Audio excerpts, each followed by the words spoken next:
Hi, I'm Gareth Green and welcome to another video in our Composer Insight series, and this time we're turning our attention to Schubert.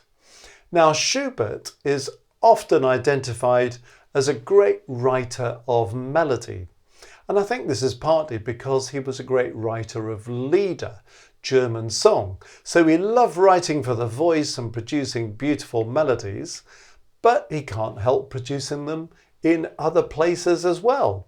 So for the purposes of this video, we're not going to look at a song, we're going to look at a piano piece, and specifically a slow movement, the Andante from his sonata in A, and we're just going to see what goes on with one of Schubert's melodies. Because at first sight, you might look at this melody and think, well, what's so special about this really? You know, it doesn't do anything terribly exciting and it's got lots of repeated notes in it. So surely anybody could come up with a melody like that. Let's just have a look at the melody. It goes like this.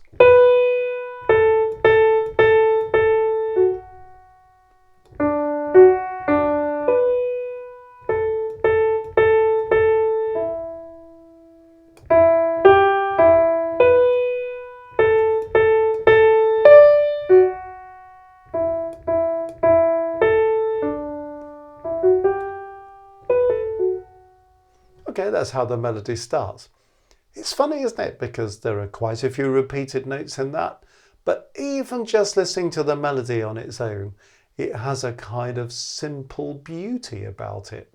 I love the way, for example, that he allows that melody to evolve. So we start off with this idea. Then we kind of come up for air and we launch the second phrase, this time not on the first beat, before he comes back to the original idea, but this time it finishes on a different note. So there's just that little sense of development. Then we have this three quaver thing again, and then he goes back to the same idea, the B and the repeated A's, but this time A goes up to D and then comes down to F sharp, and then E repeated again, A, D, before he finishes off the phrase with a slightly different rhythm. So you see how this idea of a little sort of cell-like idea begins, and then we kind of repeat the cell with a little addition to the front of it, and we just evolve it a little bit. And then we repeat it again and we allow it to evolve a bit, but this time we extend it. So even the way he constructs a melody is simple, but quite clever. Now, of course, a melody is never going to be entirely complete unless it's meant to be a folk melody or an unaccompanied melody until we have some chords with it, we have some harmony with it. And you notice as well that Schubert is very particular with his textures, because one thing that strikes me about the opening of this is how thick these chords are. Lots of notes in these chords. So you'd think if he was going to write a simple melody like that, he might write something like...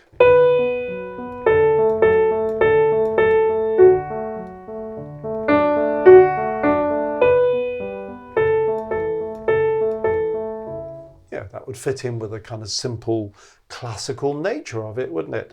But actually, that will be to reduce it, the power of it, the emotional power of it, by kind of having this slightly more intense sound, this thick texture of these block chords, all running in the same rhythm as the melody. It adds some kind of gravitas to it. So let's hear a bit of that with the harmony.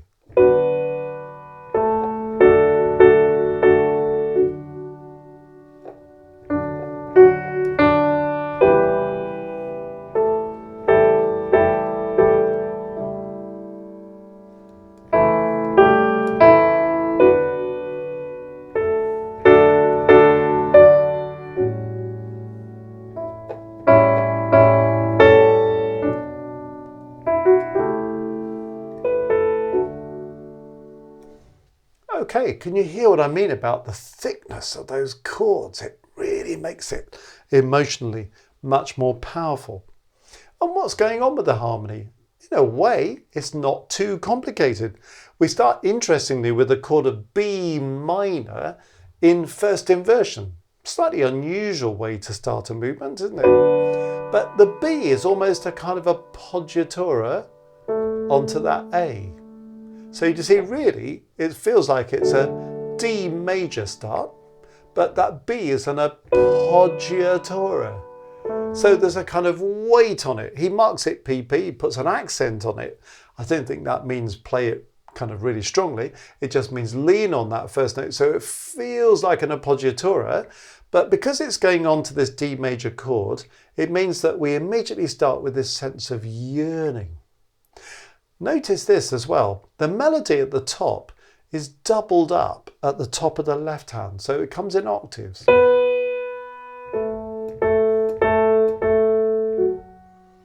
It doesn't always completely run in octaves like the next bit. But then it comes back in octaves again. And then it doesn't. So those kind of essential bars like 1, 3, 5, we've got this sense of octaves between the soprano and that top of the left hand thing as well. That's adding something through the texture, the octave doubling. So appoggiatura, the octave doubling, the thickness of the chords, the slow movement of the chords. You notice that really? If you consider the opening B to be an appoggiatura, well, the first two bars are just a chord 1 in D major, tonic chord of D major. When we get to bar 3, he kind of makes a bit more of that appoggiatura thing. When you get that going on to this, I mean, you can look at this and say, well, that could be chord 7/7 in the key of D, but really the B is an appoggiatura onto the A, which is a 5/7, a dominant 7th chord. So we've had 2 bars of chord 1. Now we're going to have 2 bars of chord 5/7, 5/7B, 5/7 in first inversion. Very slow moving harmonic rhythm, which means that we don't get distracted by listening to lots of colour and harmonic change. We have our ear focused on this melody. So you see how the slow harmonic rhythm helps us to engage in a very focused way with that melody. Because then we've got the appoggiatura onto chord 5B, and we're still using chord 5B in the next bar. Then we go back to chord 1 with that appoggiatura from the first bar. This is the same as the first bar until this last note, when we talked about that lift in the melody. It's not quite what we're expecting, but melodically that's a bit of magic, isn't it? Going up that 4th and then coming down again. But as it comes down, it's beautifully expressive, isn't it? Just listen to this fragment. Gorgeous, isn't it? And it adds to that because when it comes down to here, you can see that that F sharp is an appoggiatura onto E. So we're back to the chord 5/7, but it's interesting when you consider the F sharp, even though it's an appoggiatura, it also has a harmonic function. Just think about the extension of chord 5. Here's chord 5, A, C sharp, E, G is a 7th, B is a 9th, D is an 11th, but F sharp is a 13th. So even though it's an appoggiatura, momentarily we hear 5/13.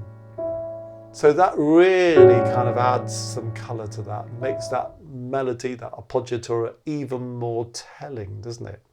So that time is more telling than the previous ones because of that 5/13 possibility. And then all this is 5/7 again. And then you think he's going to go back to chord 1, but actually this time he goes from that 5/7 to 6, then to 5B, and then to 1. So suddenly we've got more harmonic movement in this cadence bar than we've had in the first line, that first bar of the second line there, where we've got chord movement taking us into the cadence, where he's relying on a bit of chord movement combined with a new rhythmic idea at the top to take us to that cadence. Then he comes up for breath and on he goes again. Now we're rerunning some of this, aren't we? So this is the same as the opening. So you think he's going to do the same old thing again. But what does he do? This time he does this. Oh, isn't that wonderful? Because it's stretching the original thing. Last time we went. This time we go.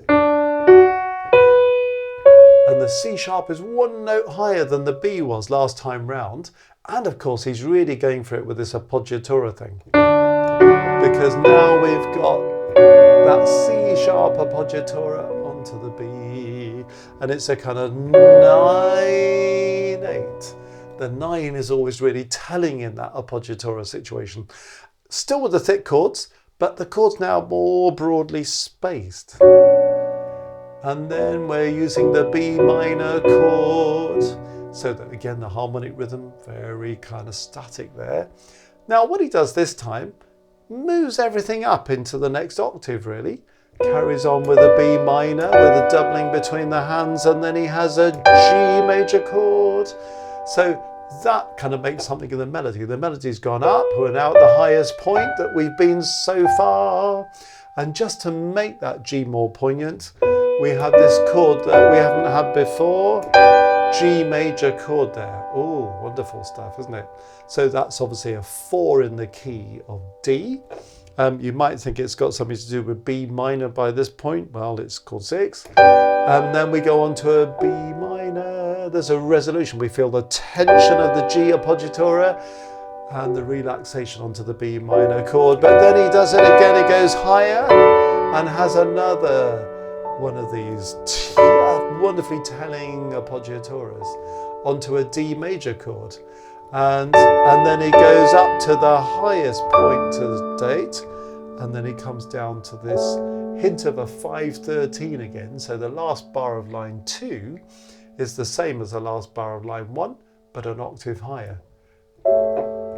And you think he's going to do what he did before now and go 6, 5, 7B, 1, but now he just goes to 1 in the key of D. So the melody at the beginning there seems kind of fairly harmless. Nothing looking at it that makes it look exciting. But when you start to unpack, actually the melody is itself a thing of great beauty. But then look at how he uses everything else to support it with the harmony. Wonderfully kind of static harmonic rhythm, and then a bit of movement in certain places, using these appoggiaturas in the melody, doubling at the octave some of the time in the texture, having these thick chords, and then having the whole thing move up an octave for the end of that second phrase. And then we won't go into the next bit in the same detail, but I must just play you some of this, because then he wanders off in a new direction where we have a melody in the right hand and the left hand doing a sort of simple accompaniment of the nature that I was describing a few minutes ago. But it's a complete contrast with the opening, even though it's still using the same melodic ideas, repeated notes, using some appoggiaturas, using some leaps. And so you get this.